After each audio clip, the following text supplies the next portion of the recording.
I wasn't sure how much of my bio would be read to you, so I just very briefly summarized who I am at the beginning. So 20 years ago, I commenced writing on Latin American politics for the small online lefty rag New Matilda. Since 2006, I have completed a PhD on Venezuelan foreign policy, worked as a Spanish teacher and academic, and have been interviewed by just about every major media outlet in Australia, and even completed a small independent documentary with journalist Nicholas Ford titled Venezuela, The Cost of Challenging an Empire. I also have a small bi-monthly newsletter on Latin America, which is available to the public through Patreon. My passion for Latin American politics is not simply a niche intellectual endeavor, but also deeply personal. Both of my parents were persecuted by the US-backed military dictatorship of Augusto Pinochet, with my father being incarcerated and tortured by military intelligence for over 2 months. My story is simply one of thousands of Chileans who were allowed to enter Australia as either political or economic refugees in the 1970s and 80s. Australia, prior to the coup d'etat in Chile on September 11, 1973, had no major presence of a Latin American diaspora community.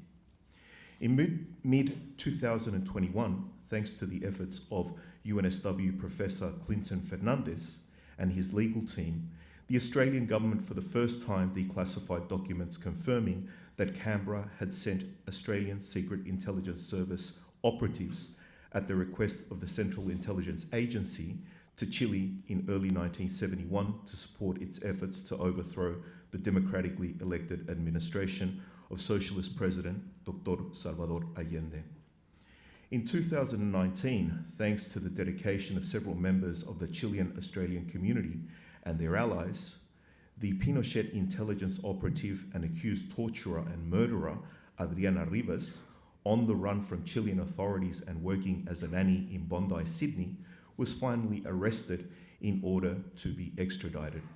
She's still fighting this and obviously has a lot of financial backers because she continues to take the case to the next level. I think she's now in the Supreme or the High Court. With these small exceptions, which did obtain some media coverage, Latin America does not receive anywhere near the attention it merits in the Australian press. As I said before, I've been interviewed by a lot of media outlets, but other than the ABC many, many years ago, I'm actually rarely published. I get published in the alternative media. And I think there are some good reasons for this. For a start, too much coverage of Latin America might shed light on the nefarious power of our closest ally, the United States. A conclusion might be reached that we have never really supported an international rules-based order, but rather a brutal imperial one in which Australia itself plays the role of a sub-imperial power.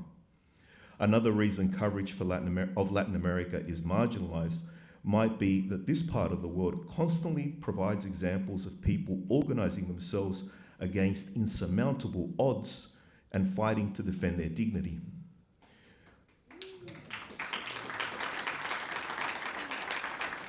On the first point, let me discuss the examples of Venezuela and Cuba, which are pertinent to the region's contemporary political landscape.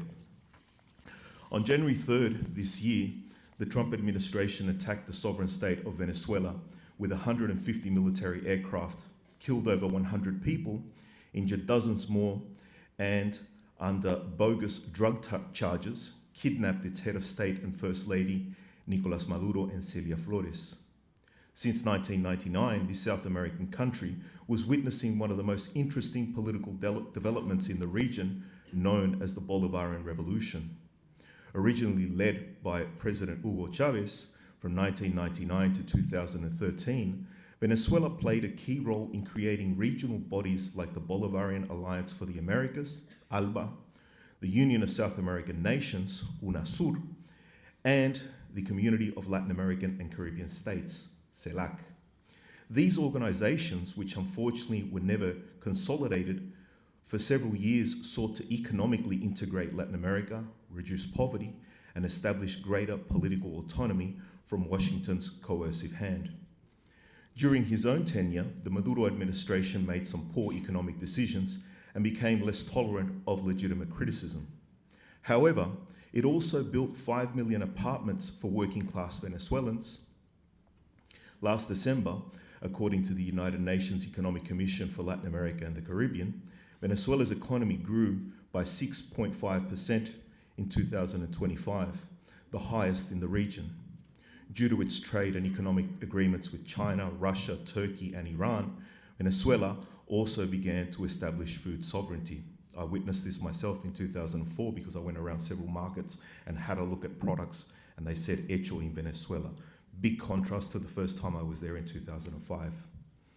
In just 2 hours and 28 minutes, the US military operation on January 3rd destroyed much of the Bolivarian Revolution and stole the sovereignty of the Venezuelan state. Currently, since the signing on January 9 of Executive Order 14373, safeguarding Venezuelan oil revenue for the good of the American and Venezuelan people, that's the actual name of the order, for foreign payments, all foreign payments destined for the Venezuelan state have instead been channeled into the Foreign Government Deposit Fund created by the US government.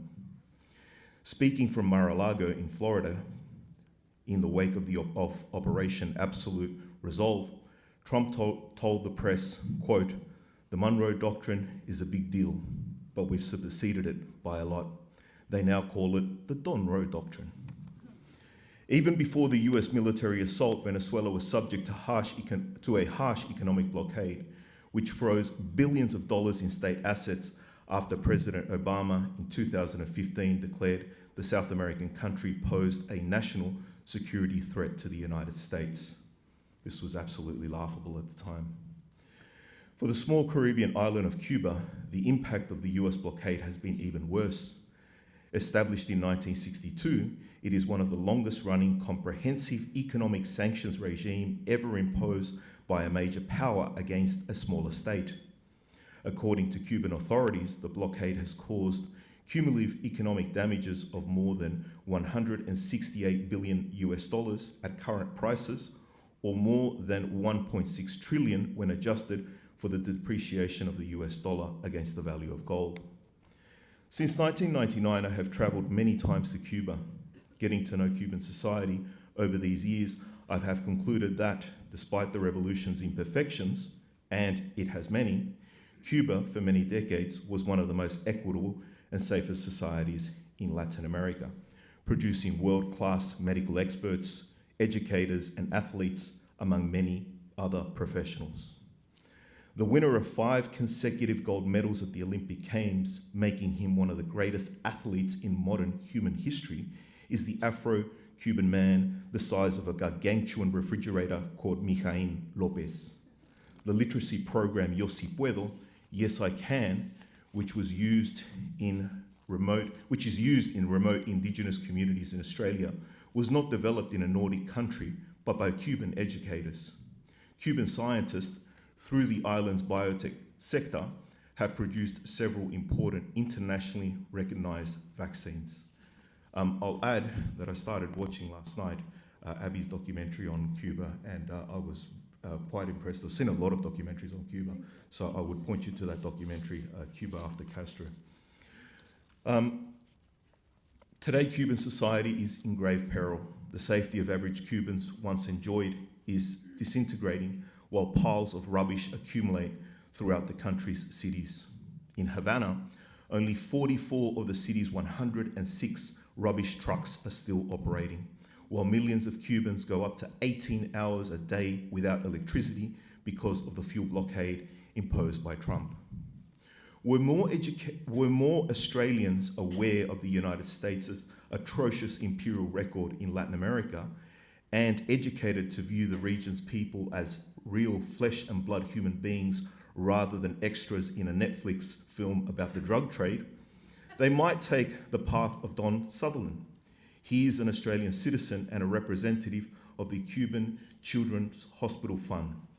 Don is currently in Cuba to witness the effects of the US oil embargo and to support solidarity aid projects with the Cardiopediatric Center at the University Pediatric Hospital, William Soler. From Havana, the Cuban Institute of Friendship with the peoples sends a warm greeting to this IPAN conference in the conviction that another world is possible. In the small landlocked country of Bolivia, another contemporary political development has been taking place. One it would be dangerous for Australians to become aware of. There, Rodrigo Paz, a right-wing pro-Trump candidate in the 2025 presidential elections, promised capitalism for all. As head of state in 2006, and as the effects of Trump's war on Iran began impacting the global economy, Paz moved to abolish much-needed fuel subsidies, sell off state enterprises, restore relations with Washington, and prioritize, quote, mining, energy, financial, and agribusiness interest, according to Bolivia scholar Forrest Hilton. In response, and with soaring inflation, Bolivia's trade unions staged a national strike that crippled the country for 53 days and cost $50 million per day.